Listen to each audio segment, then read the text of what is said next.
Assalamualaikum warahmatullahi wabarakatuh. Merdeka! Allahu Akbar. Allahu Akbar. Allahu Akbar. Allahu Akbar. Asyhadu an la ilaha illallah. Asyhadu an la ilaha illallah.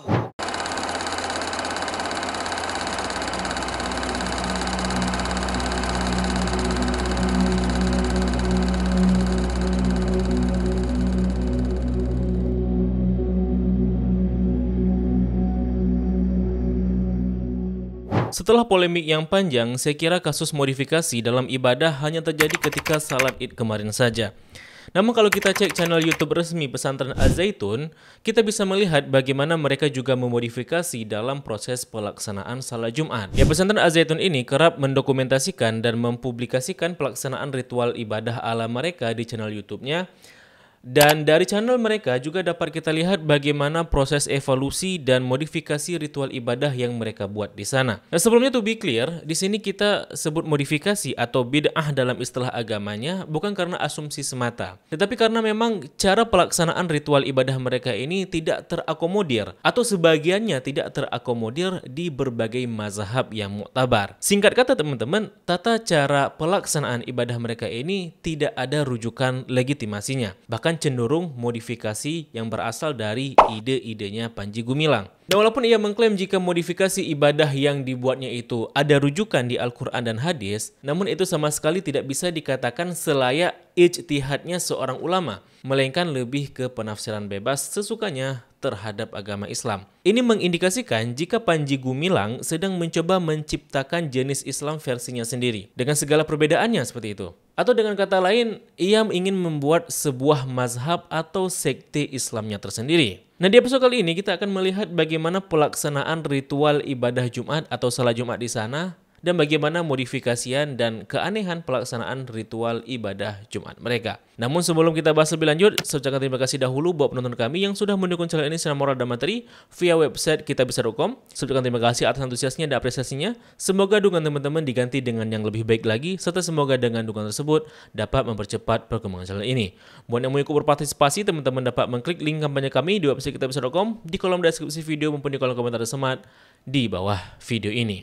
Dokumen pelaksanaan ritual ibadah Jumat mereka yang terbaru ya, ketika video ini dibuat setidaknya diupload atau direkam pada pelaksanaan Jumat tanggal 14 Juli tahun 2023. Video tersebut memiliki durasi 2 jam yang menyiratkan jika tata laksana salat Jumat mereka berjalan dan berproses selama itu di sana. Pada 53 menit pertama dari durasi videonya, kita tidak akan menemukan hal yang aneh. Hanya menampilkan santriwan dan santriwati yang membacakan Al-Quran selama kurang lebih 1 jam. Keunikan pelaksanaan ritual mereka mulai terlihat pada menit ke-54, di mana terlihat saf salat mereka terbagi kepada 2, yakni jamaah laki-laki sebelah kanan dan jamaah perempuan sebelah kiri. Pemandangan ini tentu terlihat sangat aneh teman-teman, karena salat Jumat yang kita pahami tentu tidak diwajibkan kepada kaum wanita sebagaimana bunyi hadis dari Tariq bin Ziyad, di mana Rasulullah SAW bersabda, Jumat adalah kewajiban bagi setiap muslim untuk dilakukan secara berjamaah kecuali 4 orang atau 4 golongan,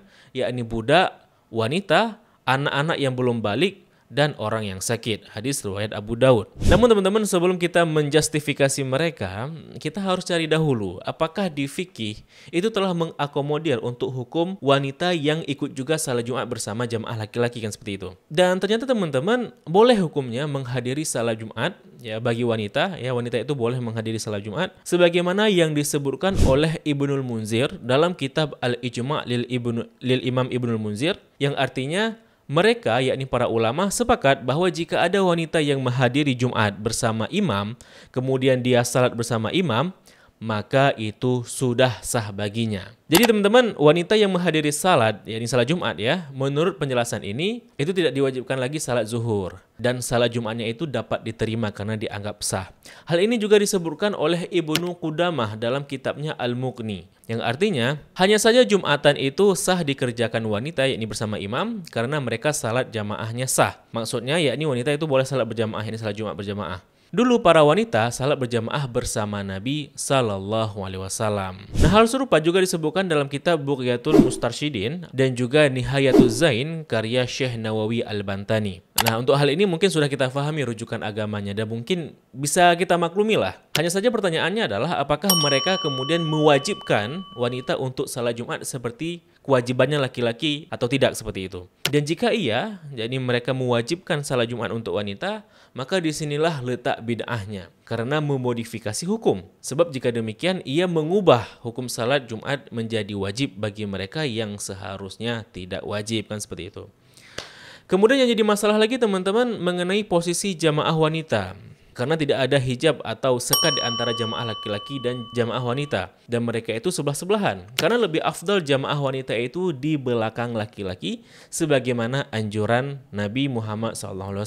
Adapun saf wanita yang sejajar dengan laki-laki bahkan tidak ada sekatnya seperti itu, dalam mazhab Hanafi posisi jamaah seperti ini bisa membuat salat jamaah laki-laki itu batal. Walaupun dalam mazhab Maliki dan Syafi'i berpendapat tidak batal seperti itu. Lantas kalau diperlakukan posisi saf jamaah demikian dengan alasan kesetaraan gender, nah sepertinya ini alasan yang tidak etis teman-teman. Karena secara tidak langsung itu mengindikasikan jika anjuran Nabi itu mengisyaratkan bentuk diskriminasi terhadap wanita. Jadi kalau alasan mereka membuat saf itu jamaah dan laki-laki yang sejajar seperti itu dengan alasan kesetaraan, kesamaan seperti itu, kesetaraan, maka secara tidak langsung menganggap bahwa Nabi Muhammad merendahkan wanita ketika itu, kan gitu. Nah teman-teman, selanjutnya keanehannya bisa dilihat dari saf jamaah yang berjarak. Ya saya tidak bisa melacak ya sejak kapan tradisi saf jamaah yang seperti itu bermula di sana. Namun dugaan saya ini merupakan tradisi sejak COVID yang terus diwariskan. Jadi kan dahulu itu ada aturan untuk salat dengan berjarak ya, salat jamaah dengan berjarak seperti itu. Nah sepertinya mereka menerapkan pola saf jamaah seperti itu mungkin ya sejak COVID. Dan mungkin karena dikira baik, lalu mereka membudidayakan. Namun ini tentu menyelisih perintah Nabi teman-teman. Di mana Nabi memerintahkan agar merapatkan saf, bukan malah membuat jarak. Kecuali dalam kondisi genting, seperti wabah seperti kemarin, atau dalam kondisi perang dan lain sebagainya. Adapun teman-teman kalau ditanya apakah salat mereka itu dengan saf demikian dianggap sah, maka kita harus jujur jika salat mereka itu tetap sah, namun dianggap makruh atau tidak sempurna. Hal ini karena saf yang rapat, ya anjuran saf rapat itu tidak ada dalam syarat sah salat dan juga syarat makmum. Jadi kalau tanya ke ulama fikih, ulama yang faham fikih, mereka juga akan mengatakan jika salatnya itu tetap sah namun kesempurnaan salatnya itu yang berkurang. Kecuali ketika dalam kondisi tertentu ya. Jadi saf yang berjarak itu sebenarnya untuk opsi saja ya, bukan by default gitu istilahnya. Namun kalau di Al-Zaitun menganggap jika salat dengan saf berjarak itu lebih afdal, ya lebih utama dari saf yang rapat, nah disinilah letak masalahnya. Karena menyelisihi anjuran dari Nabi Muhammad SAW untuk merapatkan saf. Nah selanjutnya teman-teman soal jamaah yang duduk di atas bangku. Jadi kalau kita lihat nih tiap-tiap jamaah pasti ada satu bangkunya. Nah mengenai ini sebenarnya tidak ada masalah ya selama mereka salatnya tidak di atas bangku apabila tidak ada uzur. Asalkan tidak mengklaim jika duduk di atas bangku itu lebih afdal dari duduk di atas lantai. Mengingat sunnah Nabi Muhammad SAW itu duduk di lantai ya, di atas lantai, bukan duduk di atas bangku baik sebelum maupun setelah salat seperti itu. Hanya saja teman-teman yang jadi pertanyaannya adalah atas dasar apa gitu loh duduk di atas bangku dan ditradisikan oleh mereka. Apakah ada sesuatu yang urgent atau hanya karena ingin terlihat berbeda saja, kan gitu pertanyaannya. Oke teman-teman, berikutnya kita akan melihat sang khatib Jumat yang diambil dari santri Ponpes, dan yang uniknya di sini bahwa khatib itu setelah mengucapkan salam lalu memekikkan kata merdeka. Bismillahirrahmanirrahim. Assalamualaikum warahmatullahi wabarakatuh. Merdeka! Ini juga sepertinya sudah menjadi tradisi di sana karena kalau kita perhatikan di video-video lainnya, setiap khatib selalu memekikkan ucapan merdeka setelah salamnya. Adapun mengenai ini teman-teman, dan karena kekurangan ilmu saya gitu ya, saya belum bisa pastikan apakah perkara ini diperbolehkan atau terlarang dalam salat Jumat, khususnya dalam rangkaian khutbah Jumat kan gitu. Yang pasti ini merupakan perkara yang tidak lazim. Dan yang jadi pertanyaannya adalah, memangnya buat apa gitu loh? Apa urgensinya harus memekikkan kata merdeka dalam rangkaian tata ritual ibadah, khususnya khatib Jumat? Apakah memangnya itu dapat mendatangkan maslahah dalam prosesi ibadah? Kan begitu pertanyaannya. Nah selanjutnya teman-teman kita akan melihat pelaksanaan azan Jumat yang dilaksanakan sedemikian rupa oleh muazzinnya dengan menyelisihi kebiasaan yang ada. Seperti tidak menghadap kiblat, menggunakan peragaan demonstratif yang gerak-gerakan seperti itu, dan irama yang datar. Asyhadu alla ilaha illallah. Asyhadu anna Muhammadar Rasulullah.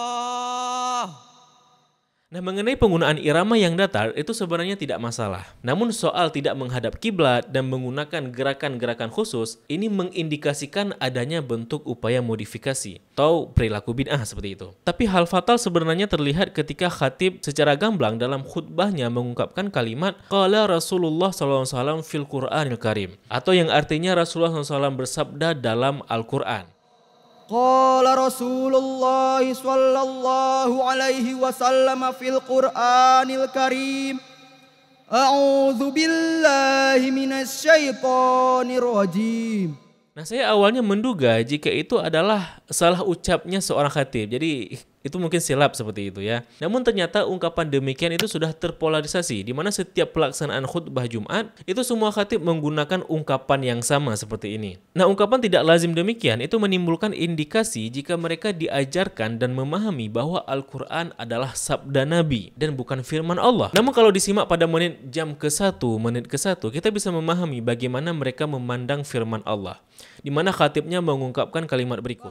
Nabi Muhammad sallallahu alaihi wasallam bersabda melewati wahyu yang diturunkan oleh malaikat Jibril dari Allah Subhanahu wa taala yang berbunyi. Dari sini dapat dipahami jika di pesantren Az-Zaitun itu mengajarkan jika mereka sebenarnya percaya bahwa Al-Quran itu wahyu dari Allah. Namun mereka percayanya secara maknawi saja, bukan secara lafzi, bukan secara lafad. Sedangkan lafad Al-Quran itu menurut mereka murni dari konstruksi perkataan Nabi Muhammad SAW. Sederhananya teman-teman, mereka sepertinya memahami jika Al-Quran itu lafad redaksinya itu dari Nabi, ya dari Nabi Muhammad. Namun maknanya itu dari Allah. Sehingga dengan percaya dirinya mereka mengatakan jika Al-Quran adalah sabda Nabi SAW. Nah, pemahaman yang seperti ini akan menimbulkan kerancuan. Karena kita akan kesulitan untuk membedakan mana ayat Al-Quran dan mana hadis qudsi. Jika keduanya itu sama-sama dipahami sebagai firman Allah secara makna, namun lafadznya dari Nabi, kan gitu. Tentang ini mungkin akan kita bahas di video khusus seperti itu ya, biar lebih clear ya insya Allah. Yang pastinya teman-teman memandang jika Al-Quran adalah sabda Nabi yang maknanya dari Allah, itu akan menurunkan kesakralan teks Al-Quran sendiri, yang membuat Al-Quran tidak lagi disebut sebagai firman Allah, melainkan menjadi sabda Nabi yang diilhami dari Allah. Ini sama seperti Bible ya, maaf cakap ya, di mana perkataan Paulus itu kan hakikatnya bukan firman Tuhan, tapi perkataannya itu kemudian dianggap diilhami dari Tuhan. Oleh karenanya perkataan-perkataan Paulus kemudian dimasukkan ke dalam kitab suci. Ya, kemiripannya kurang lebih seperti itulah ya teman-teman ya. Dan sepertinya mereka mencoba memandang dengan cara yang seperti itu juga terhadap Al-Quran ya, na'udzubillah.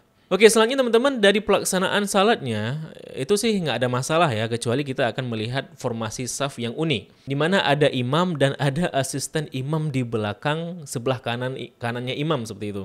Ya, saya belum tahu ya dari kitab dan rujukan mana formasi saf yang begini diambil. Yang pasti formasi seperti ini sangat tidak lazim dan bahkan tidak pernah ditemukan sebelumnya ya. Dan teman-teman, setelah salat mereka kemudian melakukan zikir seperti biasa yang ada di Indonesia dan dilanjutkan dengan tausiah oleh Panji Gumilang hingga total rangkaian pelaksanaannya mencapai 2 jam. Nah, di sini kita tidak akan membahas lagi ya muatan isi dari tausiah Panji Gumilang gitu ya. Nah, teman-teman, keunikan tata cara laksana ibadah inilah yang membuat asumsi itu telah adanya upaya modifikasi dalam ritual ibadah yang disebut dalam istilah fikih atau istilah agama dengan yang dikenal dengan istilah bid'ah. Walaupun enggak semuanya gitu ya. Seperti yang sudah kita bahas sebelumnya bahwa memang ada sebagian yang diakomodir dan dibenarkan dalam fikih kan gitu. Nah, Namun kalau kita tracking ke video-video lama seperti dokumentasi pelaksanaan salat Jumat pada bulan Januari tahun 2021 yang lalu, kita akan melihat di sana belum ada jamaah wanita ya, tidak ada bangku-bangku dan tidak ada asisten imam di belakang kanannya. Walaupun kita saksikan ketika itu safnya itu sudah berjarak dan kita asumsikan itu dikarenakan aturan Covid ketika itu mungkin ya. Begitu juga cara azannya ketika itu sudah berbeda dan khatibnya juga sudah mengucapkan salam disertai pekikan merdeka. Begitu juga ketika itu mereka sudah menggunakan ungkapan qala Rasulullah fil Quran. Ini menunjukkan bahwa ada beberapa modifikasian yang muncul belakangan dan mungkin saja kedepannya ada modifikasi baru lainnya seperti wanita yang menjadi imam atau wanita yang jadi khatib seperti itu sebagaimana yang diungkapkan Panji Gumilang ketika diwawancari oleh Andi F. Noya. Ya, siapa yang tahu gitu kan ya. Dan dari semua keunikan ini yang jadi pertanyaan adalah apa urgensi dibalik modifikasian tata cara ritual ibadah ini? Untuk tujuan apa dan agar apa kan gitu? Ini menimbulkan asumsi ya apakah mereka ingin menciptakan karakter Islam versinya sendiri? Atau ingin menciptakan sekte atau mazhab barunya sendiri yang disebut oleh Panji sebagai mazhab Soekarno itu? Nah, bagi teman-teman yang belum paham, perlu dipahami bahwa Islam itu tidak sama seperti di agama lain yang ritual ibadahnya dapat dimodifikasi seperti pakai musik, pakai drum band, dan sebagainya. Istilahnya ritual yang bisa diolah-olah dan bisa dimodifikasi sesuai dengan keinginannya. Nggak seperti itu di agama Islam. Ritual dalam Islam itu kudus. Dan itu mengikuti tata cara anjuran yang diperintahkan oleh Nabi. Sehingga jika ada yang menyelisihi itu, maka dia menjadi aneh dan dipertanyakan. Tapi bagaimana pendapat teman-teman? Coba tulis di kolom komentar. Klik like dan share kalau video ini bermanfaat. Klik tombol subscribe dan tombol loncengnya untuk mendapatkan updatean video berikutnya. Serta kalau channel ini dukung secara material, teman-teman dapat klik link kitabisa.com di kolom deskripsi video maupun di kolom komentar semangat di bawah video ini. Terima kasih sudah menyaksikan. Mohon maaf bila ada kesalahan dan kesalahan. Sampai jumpa di episode berikutnya. Saya Zulfa Abdillah mohon undur diri. Bila itu video, wassalamualaikum warahmatullahi wabarakatuh. Salam damai.